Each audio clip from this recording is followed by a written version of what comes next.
Hello and welcome to Risky Talk, the podcast where we talk about risk and how to talk about risk. I'm your host, David Spiegelhalter, and in this episode we're tackling possibly the most urgent and contentious issue of the day, climate change.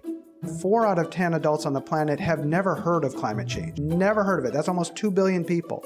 It's about telling stories as much as it is about showing people the facts and figures around the climate science. A lot of the framing is about loss. Nobody likes losing, right? You can get different responses to people just by changing the frame.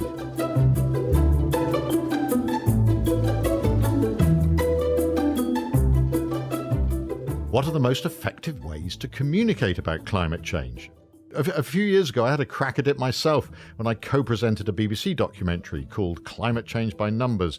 We tried to find entertaining ways to make some of the numbers around climate change come alive. I remember firing a paintball gun in a forest to illustrate Monte Carlo modelling. We were hoping to entertain and inform, but of course there are lots of groups, both individuals and governments, who urgently want much, much more. They want to achieve major transformational change in the way we behave as individuals and change in the way whole industries and economies operate. Now, communication is going to be vital if any of this is going to happen. And my guests today all have skin in the game as climate change communicators themselves and as behavioral scientists studying climate communications. Dr. Emily Shuckburgh, OBE, is an accomplished mathematician and climate scientist and also the director of Cambridge Zero. Emily, welcome to Risky Talk. Oh, thank you, David. Before I introduce the others, can you give us a quick sense of what your mission is with Cambridge Zero? So Cambridge Zero is a new initiative of the University of Cambridge, which aims to bring all the resources of the university together to help support the delivery of a zero carbon world. So to focus specifically on the solutions. Well, we're so pleased to have you here. We also have Dr. Sander van der Linden with us. Sander is director of the Cambridge Social Decision Making Laboratory. Welcome, Sander. Pleasure to be on the show. Sander, you're a social psychologist. So what kind of topics do you work on that are relevant to climate change? So I study how people think, feel, and act on the issue of climate change. And so that entails how people assess evidence, how they perceive the risk, the emotions that they experience, as well as how people decide whether or not to act on the issue. And finally, I'm delighted that we've got Dr. Anthony Leiserowitz on the line from the USA. Anthony is the director of the Yale program on climate change communication. Welcome, Anthony. Hi, David. Great to be with you. So, Anthony, what does your work focus on at the Yale program on climate change communication? Sure. Well, 2 broad things. One is research, and the other is public outreach based on that research. So on the research side, much like Sander, we study how Americans and other people around the world respond to this issue. So what do they know and misunderstand? How do they perceive the risks? What kinds of policies they support or oppose? What kinds of behaviors are they engaged in? And then what are the psychological, cultural, and political reasons why some people get really engaged? Others are kind of apathetic, and some are downright dismissive and hostile. And then based on all that research, we also have our own effort to engage at least the American public with a national radio program we call Climate Connections. And these are 90-second stories, a brand new one every day, Monday through Friday, that play on about 525 stations across the country. And they feature the voices of everyday people from every walk of life who are either experiencing the impacts of climate change right here, right now, or, even more importantly, rolling up their sleeves and taking action to actually address the issue within their own domain or sphere of influence. So great to be with you. Oh, it's great. Well, we've got a fantastic panel of guests to discuss these issues. So let's get started. Can I just stand back a moment about, what actually are you all trying to do? I'm chair of our Winton Centre in Cambridge, and our sort of mantra we drone on about the whole time is that we're seeking to inform people rather than persuade them. We want to empower people to make informed choices, and we work in health and all sorts of other areas on informed consent. But, climate change communication is to do with getting people to change their behaviour. I mean, is that, am I right in this? And does this mean it's somewhat different from a lot of the other risk communication that we do and we talk about? If what we're trying to achieve through our climate science communications is essentially better informing people so they make whatever decisions they want to make, then that's one perfectly laudable thing to want to do. And there are certain things you might want to try and do in order to make sure that that communication happens as effectively as possible. If what we're really wanting to do is to get people to take a particular course of action and change their behavior in certain ways, then actually you might question whether actually telling them about the climate science is the right thing to do in the first place. And so being really clear about what your goal of those communications are. I completely agree, but do you think people are generally clear? I often listen to messages and it seems to be completely mixed up. I think it's completely mixed up, and I think that actually, that's understandable, because if you think about the people who are communicating, let's take climate scientists just because I am one, but, we have been studying, the changing climate. We've seen the changes. I'm a polar scientist. I've seen the changes and the scale of the changes, and it's horrifying. And so it's very difficult not to get personally involved and to want certain outcomes from your communication. And so trying to dissociate and step back from that and be really genuinely, as to the extent that one can be, as dispassionate as possible, is challenging. Yeah, Sandra, is it okay to use these behavioral science techniques that have been developed for behavior change in this context where you're perhaps more trying to change attitudes? Yeah, I have two big thoughts on that. The first thing I tell all of my undergraduate students in my influence class is that we're constantly influencing each other, whether we like it or not. By every word that you say, there is unintended consequences that you could not have anticipated on somebody else. Every time somebody comes to class, they hear things and they're influenced one way or another, either because I intend to by showing them evidence or talking about studies or psychology, or by accident. And every time they tell a story to somebody else, they're either intentionally or unintentionally influencing people all the time. So I think the influence process is part of being human, but what we want to do is do that in an ethical way. And I think that's the key issue. People think stuff all the time, and people don't know what other people are thinking. If I reveal to you what other people are thinking and that influences your behavior, or you change your behavior, that has nothing to do with the information that I gave you. I just told you objectively what other people are doing. And I think that's an interesting distinction to draw. Now, the kind of explicit behavior change stuff, like do we want people to change? I think it's a moral question of what as a society we decide is normative. We don't want people to steal stuff, and we do change people's behavior when they steal stuff, and we all think that's okay. If we decide we want to do the same for climate change, then maybe that's an ethical thing to do. Yeah, I know. I think we have to talk about ethics in this area, because about whether in what situations is it reasonable, in a sense, to try to persuade somebody either of a fact, that's correcting a misunderstanding, perhaps that seems fairly reasonable, but actually there's a reason for doing that. And I'm sure when you do your studies, some of your outcome measures might include things like intention and attitude and things like Absolutely. that, which then will actually reveal perhaps what is the aim of what you're doing. Tony, how do you feel on this business of informing versus persuading? Yeah, so I think it's important to recognize the messenger as well as the role that they're in because of the context they're in. So context is always king. If a woman goes in to see her doctor and her doctor runs a bunch of tests and the doctor comes back and says, "I'm sorry, Mrs. Smith, but I have to inform you that you have cancer," that's a fact.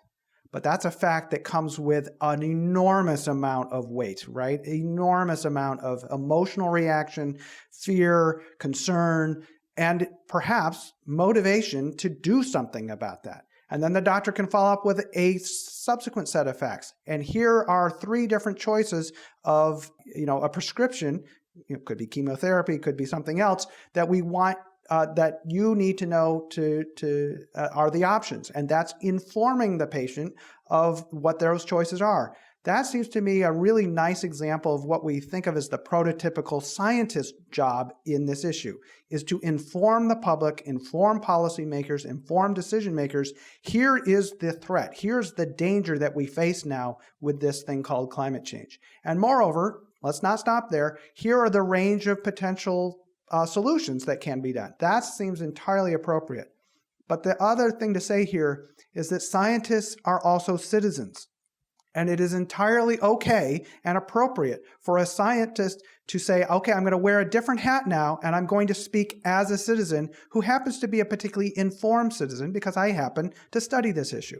But how do you know how do you know which hat he's wearing? Because again, when you hear somebody talking, which hat are they wearing when they're being a scientist? Isn't there some issue about the scientific view with all that authority just carrying over into advocacy so easily? Yes. And that's, I think, back to Emily's point, is where it's actually incumbent upon scientists to try to make that clear to their audiences. When they're speaking as a scientist that is trying to be true to the data and the evidence as best they can, even if that's inconvenient, versus what their ambitions are as a citizen that happens to care about the future that we all are going to live in together. Okay, Sander, so tell me how a company might use psychology in order to change their customers' behavior. Yeah, and so this is what Bob Cialdini, who's a social psychologist, calls ethical influence. And the way they do this is, so O-Power was a famous example of an energy company, and you might ask, why would an energy company actively encourage their customers to consume less energy? But they were a startup, and they were, more inclined to do something about climate change. And so they basically gave customers a bill, and on that bill, there was comparative information about the level of energy that their close neighbors were consuming. So people saw their own consumption relative to that of their neighbors, and they found that people would adjust their own energy consumption to the level of their neighbors, which is kind of conforming with the local norm. And again, they weren't telling people what they should be doing with their lives, but that is just the behavior that emerged. And later they found that sometimes this doesn't really work if somebody's doing well and they're consuming less energy, and they found out they're doing much better than their neighbors, they start to backslide and conform to the others. But they found out if they put a smiley face on the bill and saying you're doing good, that reinforces the behavior. And just so a small incentive like that actually had an enormous effect on, the effect actually was small. It was about a 1 to 2% increase. But when you scale that across all of the hundreds of thousands of customers, it really added up. And they think that's ethical, or we talk about it that way, because we're just revealing actual information to people. And that's why I'm always confused when people say that knowledge doesn't matter, because what we're doing in those experiments is just exposing people to information they hadn't considered before. That is what other people are actually doing. And then, to the last point, David, your point about wearing different hats. When I give a talk, I always ask the audience, because I'm generally interested in this, is whether they want scientists to advocate for evidence-based policy. Because ultimately, scientists are paid often by tax dollars. And if the public wants us to advocate for science and evidence-based policy, if that norm is changing, then maybe that's legitimate for scientists to start considering doing that. But if the public doesn't want it, that's another story, right? And we can have a conversation. But it's kind of interesting that scientists talk about it, whereas we're less often asking the public about what they want from scientists. But there's a difference between advocating for evidence to be used in policy making, which I think no one would disagree with, right, and advocating for a particular policy, which I think many might consider is going beyond the role of many of scientists. Okay, that's a fair point. I think most scientists would perhaps advocate. I think I like what you said earlier about risk and benefits. I think most scientists would advocate a range of, as Tony was saying, plausible solutions to climate change, and then we have to communicate the benefits and harms and debate each of these solutions to see which one is going to be best. But what's best means something good for some people and bad for other people, and that's a very complex political question. Winners and losers. Winners and losers, that's right. Okay, so we agree that communicating about climate change involves informing different audiences, both about the science and the potential options available, but can also involve ethical persuasion, at least to get people to take notice of the issue and not be misled by false claims. Now, the next step is to learn about the different audiences so we can tailor different communications. So first, we need to shut up and listen. So what do we know about the attitudes of different groups of people towards climate change? What do they know already? What do they worry about? What's driving their attitudes? Anthony, I know you've done a lot of work on this in the US. Can you kick us off here? Sure. Well, actually, we work at many different levels, so let me take the global scale. And first, a few key things that we need to understand from that perspective. One is that the United States and the UK and Australia and Canada are outliers. These are the only countries where you really find an organized climate denial movement. And so, yes, we tend to fixate on, this debate over the science, quote unquote debate. But you got to understand that's really primarily limited to these 4 English-speaking countries. But more importantly, at the global scale, we found that 4 out of 10 adults on the planet have never heard of climate change. Okay, never heard of it. That's almost 2 billion people. And that's despite decades of science, all the scientific reports, the geopolitical meetings, the COPs, the big international conferences on climate change negotiations. Despite all of that, nearly 40% of the world have never heard of it. And that can be as high as 2/3 or even 3/4 of certain countries, like, say, Bangladesh, poster child of climate vulnerability. 2/3 of Bangladeshis have never heard of it, which is not to say they're not keenly aware of changes in their local climate. They are, okay, because people are exquisitely attuned to these changes because often their lives depend on it. They may be subsistence farmers, for example. But what they lack is the concept of climate change to make sense of those changes that are happening around them. And even more importantly, they don't have the concept of climate change to help them make and inform their decisions going forward. These are countries that are building entire new cities. Where do we build them? Where do we site our hospitals, our schools, our roads? To what tolerances should we be building? What crops are we going to grow in our country? If you're making those decisions without the benefit of understanding the risks of climate change, you're probably putting your money in on some really bad bets. So anyway, that's just a global perspective that's really important. Last thing just to say, though, is that we also see a huge north-south divide. The developed world far more aware of climate change, the developing world much less so. But when you ask how personally at risk are you of the impacts of climate change, we find the opposite pattern, that people in the developed world, like the UK, like the US, like most of Europe, etc., say, not so much. It's not going to affect me. It's mostly going to impact people in places far away. Whereas people in the developing world who at least are aware of the issue, among those people, they're very concerned, much more concerned than people in the developed world, and quite rightly, because they are, in most cases, much more vulnerable and much less resilient to the impacts. Well, fascinating to hear about that international perspective. But of course, we do hear a lot about, the arguments and the contested opinions in, for example, the US. How do people break into different groups in the US? So many years ago, we started a project that we call Global Warming 6 Americas, recognizing, and back to your principles of core communication, first principle is know your audience. That's why you shut up and listen, because you want to know who your audience is. So who are they? Because only once you understand who that audience is, can you then structure your communications in a way to meet them where they are, not where you are. Okay? I cannot stress that enough. How do you meet and engage people where they are? And in the US, we've identified these 6 Americas, and they range on a spectrum from a group we call the alarmed, fully convinced it's happening, human-caused, urgent, strongly support action. That's about 31% of the country today. Then the concerned, who are also convinced it's happening human-caused and serious, but still tend to think of the impacts as far away in time and space, so it doesn't seem as urgent. Then a group we call the cautious, still on the fence, is it real or not? Then a group we call the disengaged, who's basically like many other people around the world, like, I don't think I even know anything about this. I've never heard of climate change. And then a group we call the doubtful. These are people who say, it's probably not real, but if it is, it's natural, just natural cycles, nothing we have anything to do with, nothing we can do anything about. And then last but not least, at about 10% of the American public are what we call the dismissive, who are firmly convinced it's not real, it's not human caused, it's not serious. And moreover, the great majority of whom literally tell us they're conspiracy theorists. They say it's a hoax, it's scientists making up data, it's a UN plot to take away American sovereignty, it's a get-rich scheme by Al Gore and his friends, and many other such narratives. But the critical thing to just end with here is that that's only 10%.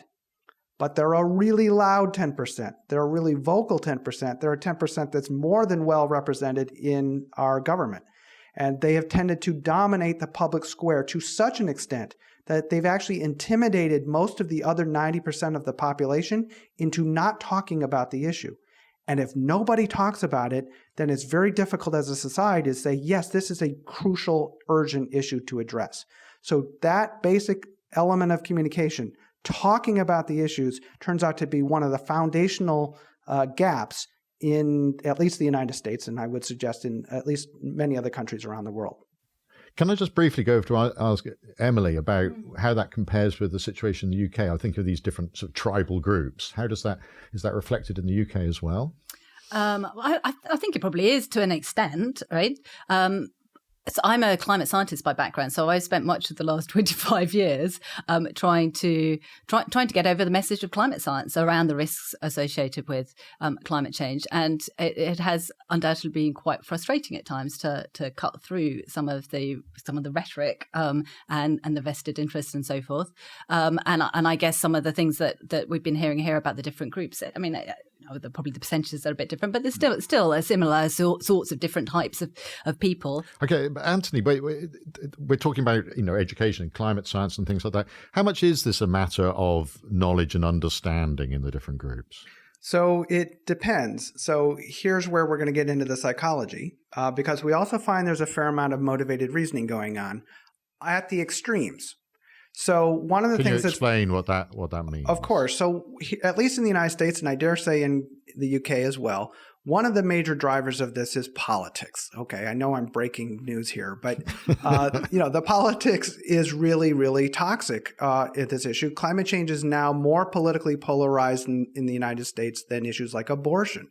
So where basically Democrats and liberals are very, very concerned about climate change and want to take aggressive action, and basically conservative Republicans basically dismiss it. It's still a common refrain that this is not a problem at all.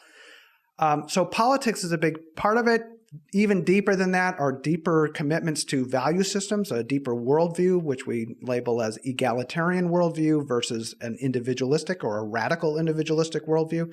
But here's the critical caveat. That's really driven by those people in those far, at either ends of the spectrum. The alarmed, who tend to be much more egalitarian and concerned about climate change, and the dismissive, who are much more in that radical individualism perspective. For them, this is about their identity. This is about their deep moral and value commitments, about their visions of a preferred society. And as a result, they're deeply motivated to then cherry pick, interpret the evidence in such a way that it seems to reinforce their basic conclusions about the way the world should work. So if you're anti-government, you just inherently believe that all government is bad, that there's too much taxation, too much regulation, government's too big. In the famous words or infamous words of Grover Norquist here in the United States, who said, "I want to shrink government to the size that I can drown it in a bathtub." If that's your worldview, then you see climate change as the mother of all threats, right? Because it is this giant collective action problem. There's no way that through our individual actions collectively we can solve this.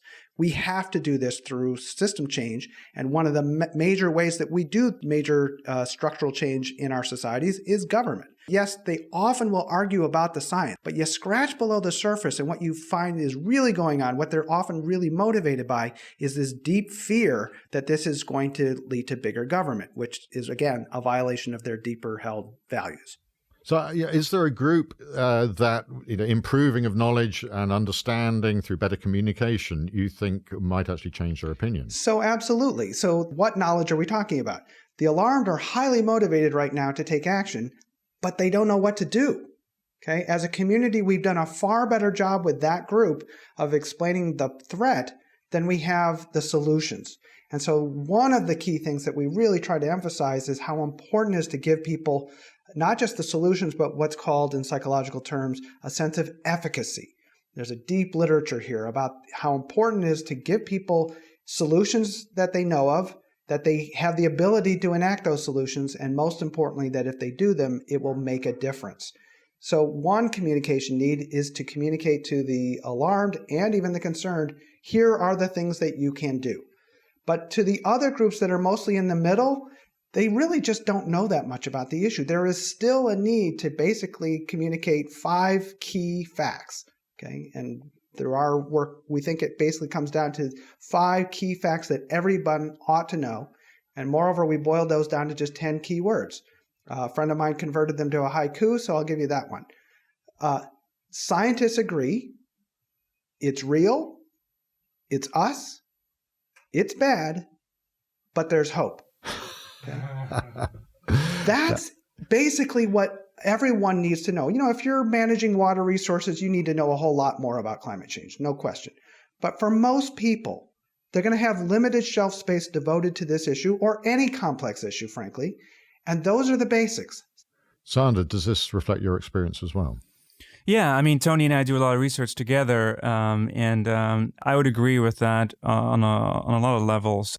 Perhaps a good way to think of it is that knowledge is often necessary but not sufficient for people to act on information. And, from everything in psychology, we know that people are experiencers rather than analytical processors most of the time. And that's important to keep in mind, I think, when we try to educate people on this issue. And yeah, there are people who are motivated in their beliefs. And I think, it's good to realize that these are normal processes to some extent. Our attention is selective. That's the way the brain reacts to information. David, if you didn't make choices about what's important to you on a daily basis, life would get very complicated if you try to consume everything that comes at you. And so we are inherently selective in what we choose to attend to. But when that gets into overdrive and people attach political beliefs and motivations to really distorting reality to how they want to view the world, and as Tony rightly said, I think you find those people at the extremes, not so much in the middle. And I think that perhaps the hopeful takeaway from that is that people in the middle are receptive to certain kinds of evidence when appropriately communicated. But perhaps people on the extremes are more difficult. And that is a challenge because they do have an outsized influence on the climate debate in places like the US, Australia, and perhaps also the UK. Yeah. Emily, I mean, you do a lot of communication. How do you tailor your messages to these different audiences? I was thinking of extremes on both sides who are extremely vocal. So I do a lot of communications to business leaders, people in the financial sector, etc. And in that professional context, if I'm presenting the climate science, I've always found that people are very receptive because I think that they're in that professional context, they perhaps are more accepting of taking on board facts in a rational way than they might be in other contexts. And oftentimes I've seen that follow through into actual action as a consequence of that. If you're talking more generally in a different setting where people are less in that sort of rational frame of mind, then I have, as I said earlier, I've always found that the really critical thing is to make things relevant to people's lives, and actually in both circumstances, it's about telling stories as much as it is about showing people the facts and figures around the climate science. Are you co-authored one of the Ladybird expert series on climate change with Tony Juniper and Prince Charles as well? So that aims to be very simple and accessible. Given the complexity of climate science, how do you start doing that? Well, actually, so there were two things around that. So first of all, there was a challenge in terms of taking... Well, in fact, essentially we had the whole of the IPCC, the Intergovernmental Panel on Climate Change report, condensed down into 26 pages of 200 words, which was quite a challenge in itself. That's 200 words altogether, or 200 words each? 200 words on each page. Yeah, exactly. But coming back to our earlier points about the audiences and segmenting the audiences, we very much didn't want that book to be preaching to the converted. So we wanted to be reaching sectors of society that wouldn't ordinarily be thinking about climate change as an issue. And so we were very careful in terms of the language that we used to make sure that it would be appealing to those audiences. Climate science is complicated. Mm-hmm. So what are the particular issues that present a real challenge in communicating to people? I think the overwhelming thing that has been difficult to communicate to people about climate change is the fact that for many people it has been seen as a distant problem. So either distant in terms of something that will happen long into the future, or distant in terms of something that happens to people who live elsewhere rather than to them personally. And then it comes back to whether or not they feel personally at risk. I think one of the things that's been really interesting over the last 18 months or so, we've seen the rise of Greta Thunberg and Fridays for Future and the school strikes and so forth, is that has actually been a way of taking what has seemed like a very distant problem and making it actually much more immediate, because these are young people who are saying, hang on a minute, this isn't a distant problem for us. This is our future at stake. And so it's almost given a visual representation to something that we've been struggling for a very long time from the climate science community to try to be able to explain. But climate science uses models, they're making predictions about the future. There's a lot of uncertainty about what's going to happen. How do you face up to that in telling people about that? Well, as you know more than anybody, David, right?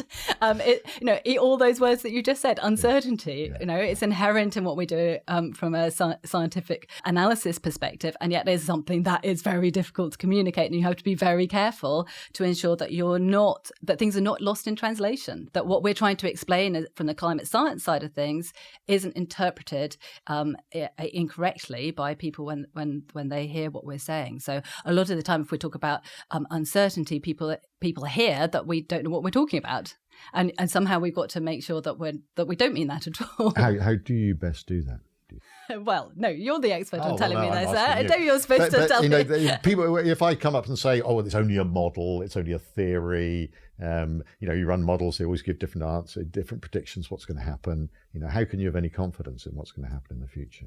Yeah, so I do think that this is about creating a whole narrative. So there are some things that we absolutely know and we can observe. And for some people, that is the most compelling thing. So, for example, one thing that I always start off my scientific presentations on is a description of the ice cores that we drill in Antarctica, because what happens is that the air gets trapped in the snow as it falls, and then that means when we drill down through the ice, we can recover the actual air that was in the atmosphere up to 1 million or so years ago in the past, and we can analyze it. So that's actual data, and through that we can see how the climate has naturally changed over hundreds of thousands of years. And that's a question that I often used to get asked. People used to say, "Oh, climate changed, but hasn't the climate always changed?" And it has. But we can also see how different those levels of carbon dioxide in the past were compared to today's levels.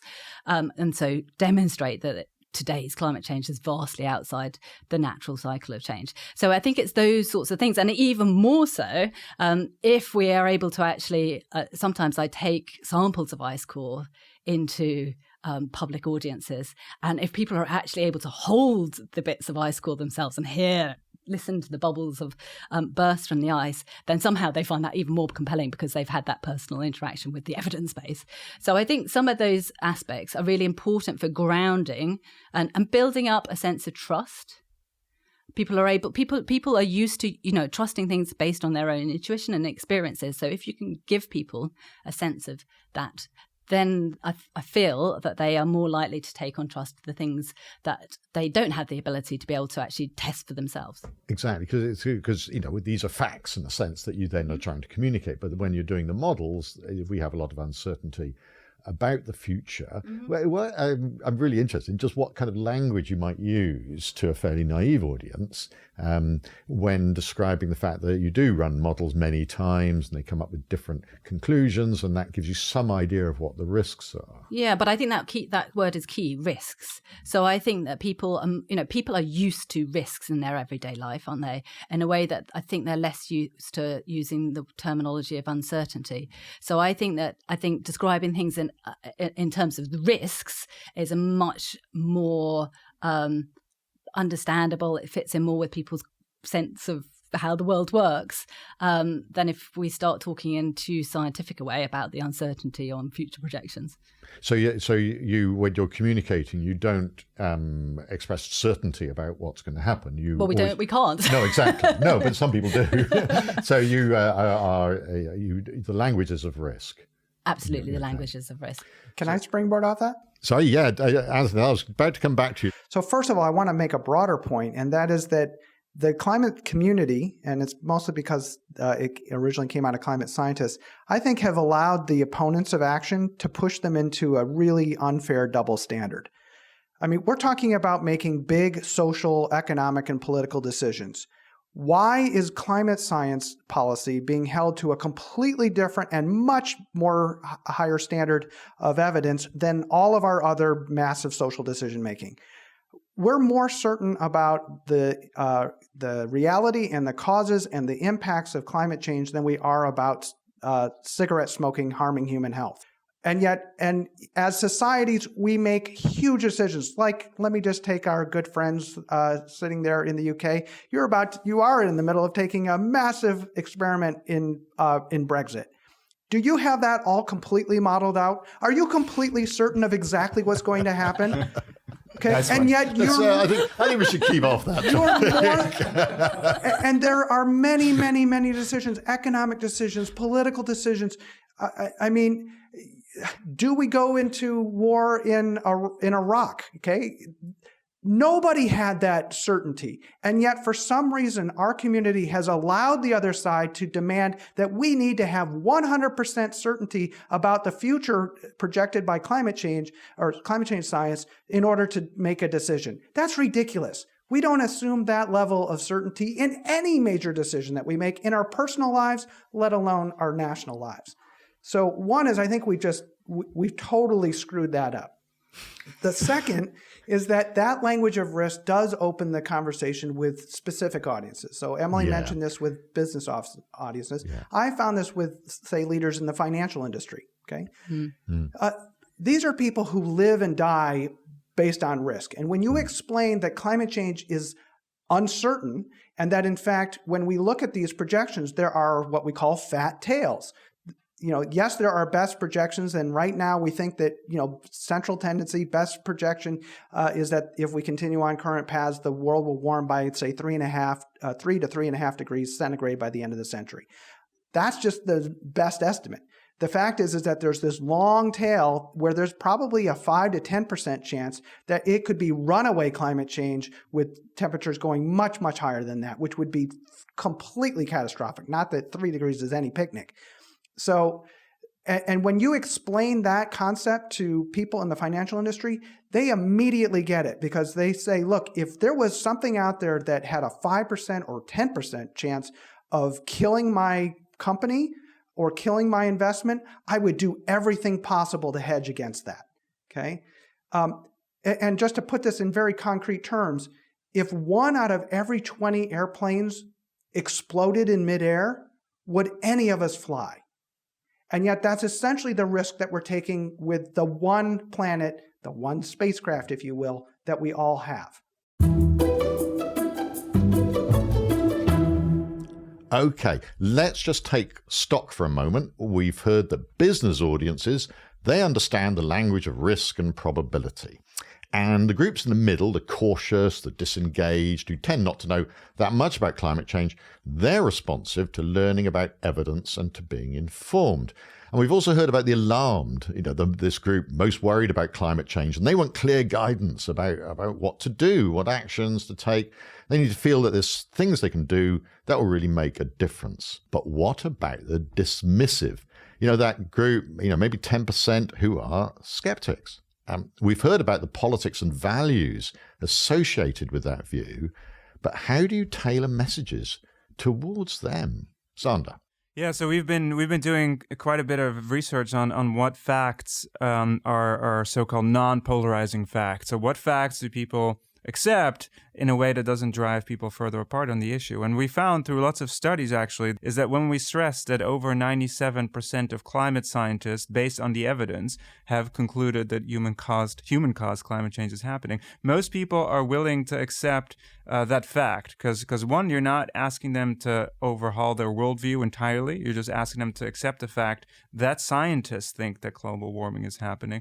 But it seems to be a gateway to opening up a larger conversation without necessarily telling people that they're wrong in their beliefs right out the gate. And so it's an interesting position to start a conversation. And we found that that's quite successful across the political spectrum. And I think it's also interesting because it's what Tony was saying earlier about, maybe people aren't necessarily denying the science and something called solution aversion, that people are averse to the solutions that are being proposed based on the science. And I think decoupling that it's not so much that people are really sort of hating on the science, it's more what the science implies for them politically. And I think the scientific consensus is a nice way to actually decouple that. And there you're actually stressing certainty. There is some margin of error around is it 99%? We have some colleagues who engage in this debate, right? Is it 99.9% or 97%? But the big point is that it's most scientists, and that's just on the issue of whether humans are contributing to climate change. So we're not talking about the complex future predictions and all of the uncertainty. That's a nice sort of isolated case where you can say, actually, there's a lot of certainty, not uncertainty, but certainty on that particular fact. And people seem quite ready to accept that fact, and then they're a little bit more open to other ideas about climate change as well. How can you reduce this idea of distance that Emily and Tony have talked about, that where people feel, oh, well, it's a long way away, it's the other side of the world, it's nothing to do with me, even though they might believe that this is actually happening? Yeah, it's a great question, and I think Emily made a great point by the sort of bringing the actual ice into not in the way of see global warming. Here's an ice ball, but in the sense of actually educating people about the science, because the human brain, and this is one of we wrote this paper a while back where we had 5 lessons for people, and this is the first one, is that the human brain privileges experience over analysis, and that's people learn through intuition and through experience, and if they can actually experience the evidence in a concrete way, that's just a much more powerful way for people to learn. I love this quote from Mark Twain, who once said, a man who carries a cat by the tail learns something he can learn in no other way. Now, you should never carry a cat by the tail, right? But it gets the point. It gets the point across. The one I also like is if I ask you to judge the contents of what does peanut butter taste like without ever having tasted peanut butter, but you have to judge it based on the ingredient list. It's a very difficult thing for people to do, right? You experience the world, and that's how we gather knowledge. And in a way, scientific consensus, if you think of it in a Bayesian way, it's also a form of experience sampling. And we have another paper called The Experience of Consensus, is that when you actually show people, and John Oliver has a really funny segment where he brings out 97 scientists on stage. And when you experience the numbers, that's how people come to think of what that actually means. And local impacts, I think that's the other thing I would say, when you have the opportunity and when the science is, when you can actually relate trends in changing weather patterns to climate change, pointing out for people locally what the impacts are, but also how they can locally implement knowledge about what to do about it. And that's the thing about local knowledge. I think those are sort of key points. And what about, people just not wanting to give things up? Why should I lose something for some rather ill-defined benefit sometime in the future? Yeah, that's another great one. And again, that paper, that's kind of one of the lessons that we attack, is the gain versus loss framing, because the whole climate change debate, and when we sort of distilled the literature and started thinking about this, a lot of the framing is about loss. Nobody likes losing, right? This is not a good beneficial frame for people to think about. If climate change to you just means having to lose things, having to change your behavior and make sacrifices, lose land, lose, income, sacrifice, all sort of things, that's not a very nice way for people to engage people, really. And so you could take the same issue and use a gain frame instead of a loss frame. And of course, Daniel Kahneman, the Nobel Prize laureate psychologist and prospect theory, who's done a lot of research on this, kind of shows that you can get different responses to people just by changing the frame.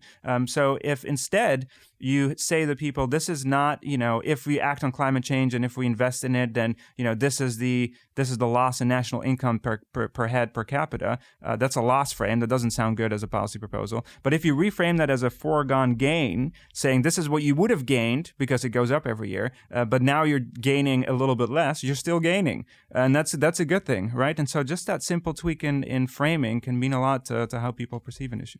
Emily.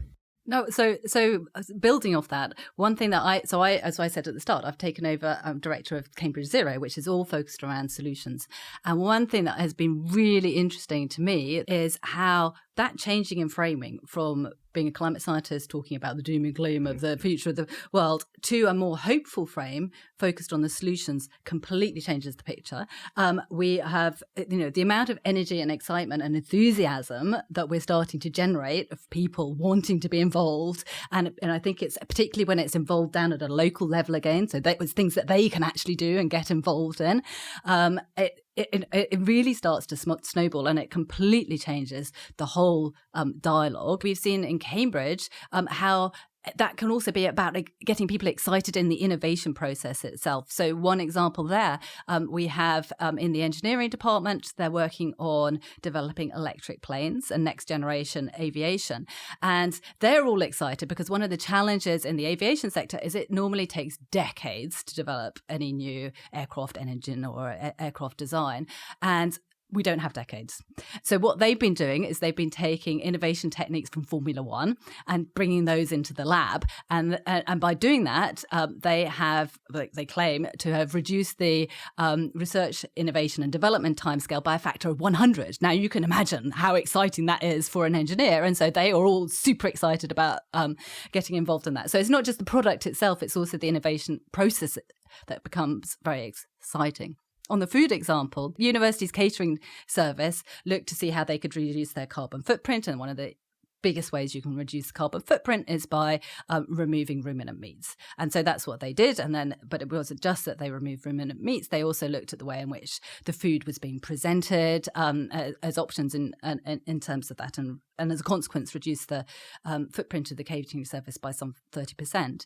But now, other outlets in the university, catering managers and all the colleges are starting to get excited about how to do this too. And so in my own college, the catering manager, I can't, every time I see him, I go into college, he's been sending his chefs off on vegetarian training courses and winning competitions for the vegetarian offerings they're serving up. He even started trying to serve insects the other day in the college, didn't go down too well. But this is about doing something different and a bit innovative, and he's been given more freedom than he's ever been given before to do things differently.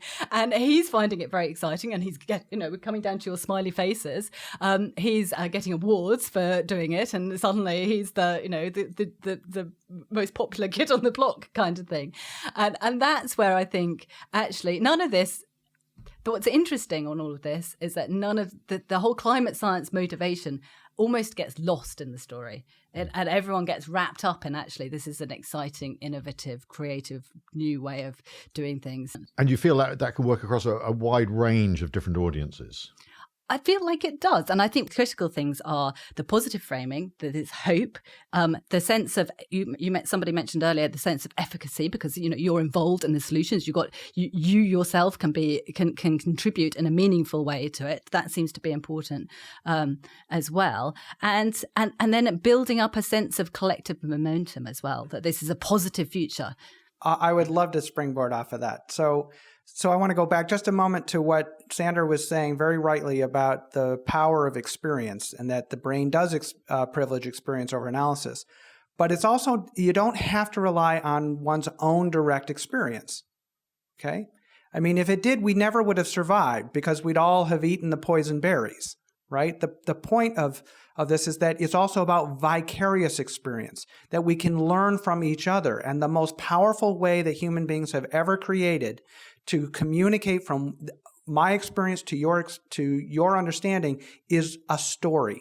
So if I tell you a story, don't eat that berry because one of our tribal members ate that and they died horribly, you will never eat that berry without having to actually do it yourself, right? And having to experience it yourself. And when it comes to climate change, that's our challenge, is that we can't wait for everybody to personally be harmed by climate change to take action, because by that time, we're overcommitted to really serious problems. So there's huge lag times in this.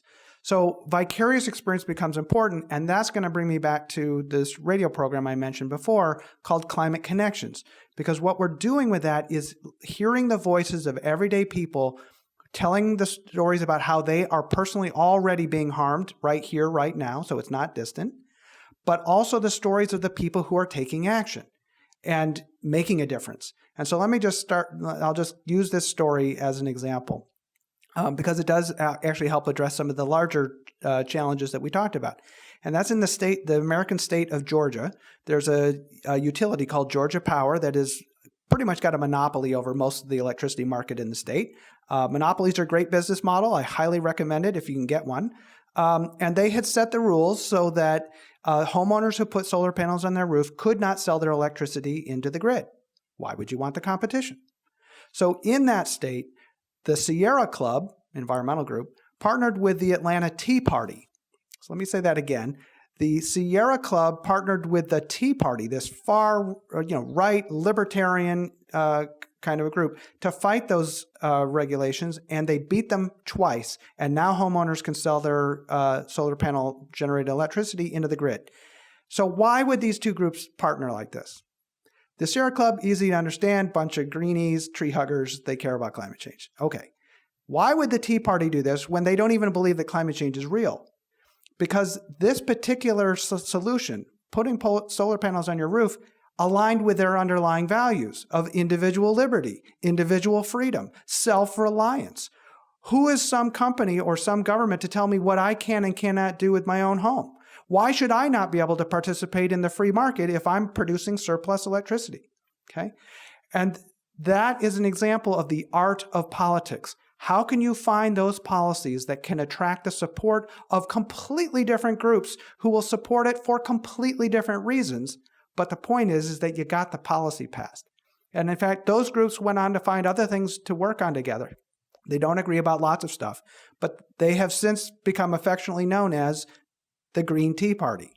That's amazing. Great story.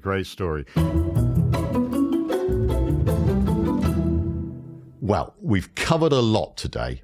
We've talked about deciding the aims of the communication and listening to different audiences, crafting tailored messages, and some of the challenges and even solutions to communicating complex climate science, and how insights from psychology can be used by policymakers and others to encourage engagement and understanding and even behavior change, provided it's all a form of ethical persuasion. And that brings us to the end, and it's time to say a real thank you to my great guests, Emily Shuckburgh, Sander van der Linden, and Anthony Leiserowitz, and say goodbye from me and the Risky Talk team. Risky Talk is produced by Ilan Goodman at the Winton Centre for Risk and Evidence Communication in the University of Cambridge.